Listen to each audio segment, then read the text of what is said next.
8:30 को आपका एक्सीडेंट होता है और 9 o'clock आप मेंस की एग्जाम देने जा सकते हैं। इंटरव्यू से पहले 1 महीने तक आप हॉस्पिटलाइज्ड है और उससे 1 वीक पहले आप दिल्ली जाके उसकी प्रिपरेशन कर सकते हैं। तो luck has to come with you, उसको आना पड़ेगा और आपको आईपीएस बनाना पड़ेगा।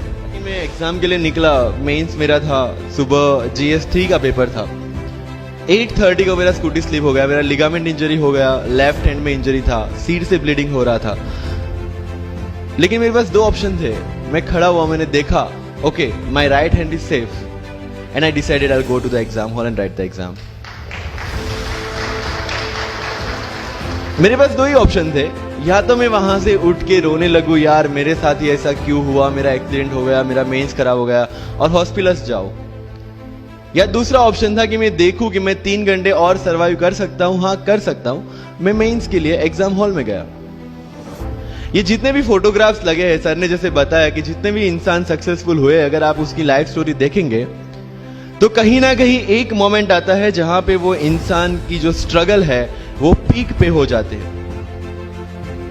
वो इस मोमेंट पे आपको डिसाइड करना है कि आपको वहां से यू टर्न लेना है या आपको वहां से आगे निकलना है। इन सब लोगों ने डिसाइड किया कि उनको वहां से आगे निकलना है। एंड दैट इज द फंडा ऑफ लाइफ।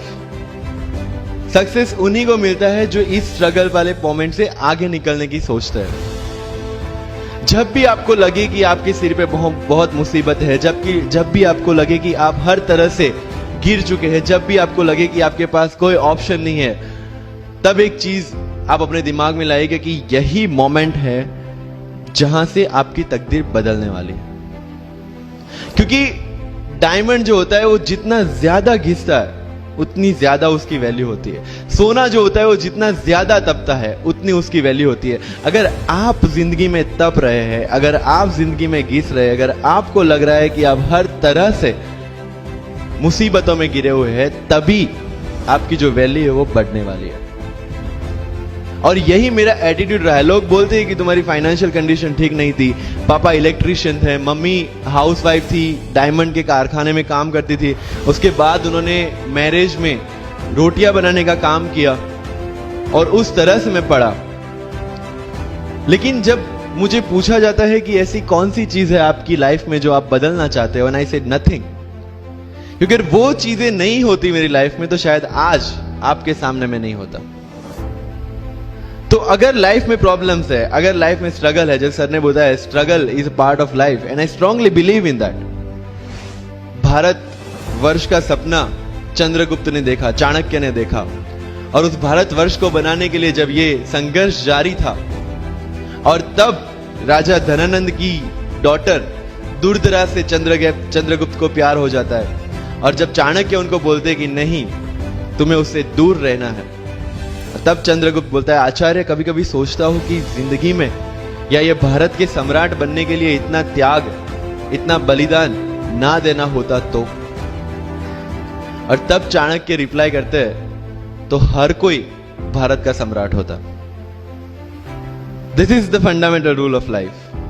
अगर आईएएस बनने के लिए, आईपीएस बनने के लिए सैक्रिफाइस करना नहीं पड़ेगा, अगर उसके लिए आपको त्याग नहीं करना पड़ेगा, तो आज पूरे इंडिया में हर घर में आपको आईएएस आईपीएस मिल जाएंगे। मुझे एग्जैक्ट डेट याद है, 23 मार्च को मेरा इंटरव्यू था। 20 फरवरी को मुझे हॉस्पिटल में एडमिट किया गया क्योंकि मुझे इन्फेक्शन हो गया था बॉडी में, एंड बहुत हाई फीवर था, तो आईवी के अलावा कोई ऑप्शन नहीं था। 1 मार्च को ठीक होके मैंने सोचा चलो दिल्ली निकलते हैं। 2 मार्च को मैं दिल्ली पहुंचा।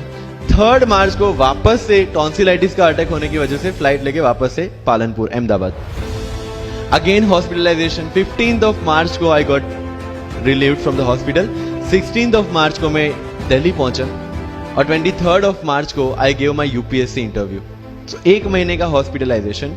उसके बाद जब दिमाग में ये था कि मेरे साथ जो लोग इंटरव्यू दे रहे हैं वो 1 महीने से प्रिपरेशन कर रहे हैं, एंड 1 महीने से मैं हॉस्पिटल में था, again I thought this is the moment to prove yourself. I went to the interview और पूरे इंडिया में 2nd highest marks in interview.